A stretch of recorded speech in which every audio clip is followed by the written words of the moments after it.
I don't know if you've all heard the news yet, but there's talk of banning Tucker Carlson from going to Europe in the future. Why? Because he did an interview with Vladimir Putin, which we haven't even seen yet, but it's enough to get the scuttle going within the European Union from some members of parliament about starting the process to get him blocked from coming to the EU. And he would not be the first person to go through this process. Why do you ask, would this happen? Well, apparently they feel that just granting an interview to Vladimir Putin is a problem. It is showing a sympathy. And they say in the past, he's also potentially been sympathetic to Vladimir Putin. Now, from what I've seen and what Tucker Carlson previewed for this interview, he is just talking about going in there and getting the other side of the story. And that, to me, seems very democratic. Yes, a lot of people have a problem with what Vladimir Putin's done. It has caused a lot of destruction. There is, unrest and disharmony in Ukraine. There's a war going on. A lot of money is flowing into this situation. But don't you and I deserve the other side of the story, right? Isn't it time that we hear what's going on? Yes, we may not like what we hear. In fact, maybe we hear the interview with Vladimir Putin and we decide that indeed it was not justified and it was horrible. Maybe we learn new information that makes us even more sure that Russia is this terrible person who did a terrible thing.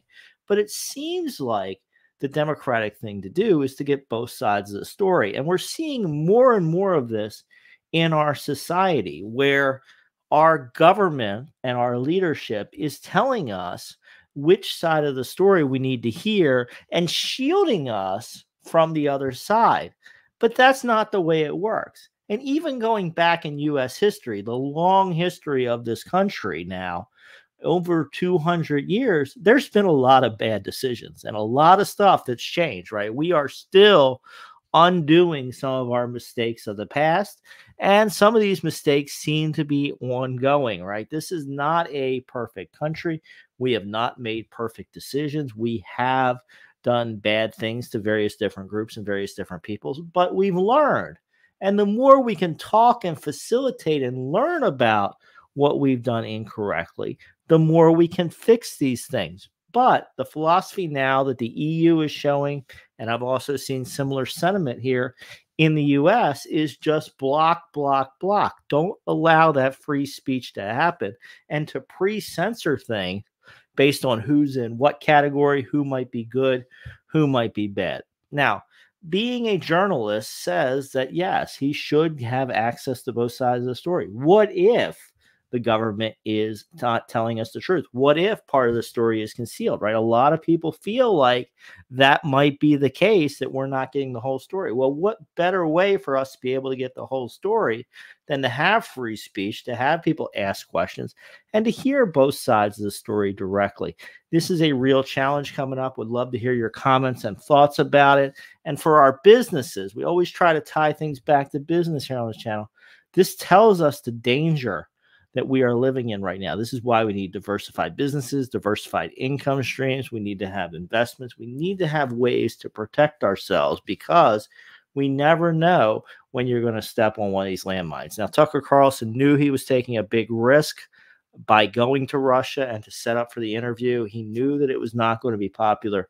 He knew some of the risks he was taking. But there's been other people that have been blindsided. They've gone out, said the wrong thing, been on the wrong platform at the wrong time, and they are completely censored and disrupted. So for us as business owners and business leaders, we need to be thinking about how do we protect ourselves as best we can. This has been a growing trend, and I expect it will continue. And we will see more and more of these hits where people are taken out many times just for asking questions. And that's all I've seen so far personally. Maybe I'm wrong. If you're seeing things I'm not seeing, please let me know in the comments what you're seeing that makes Tucker Carlson a Vladimir Putin apologist. From what I'm seeing, he is just trying to get both sides of the story. He's trying to understand what's going on. He is not necessarily picking up one narrative or another. He is asking what's happening. And apparently, maybe for some members of EU Parliament, that's just a bridge too far to even ask questions and to want to know what's going on.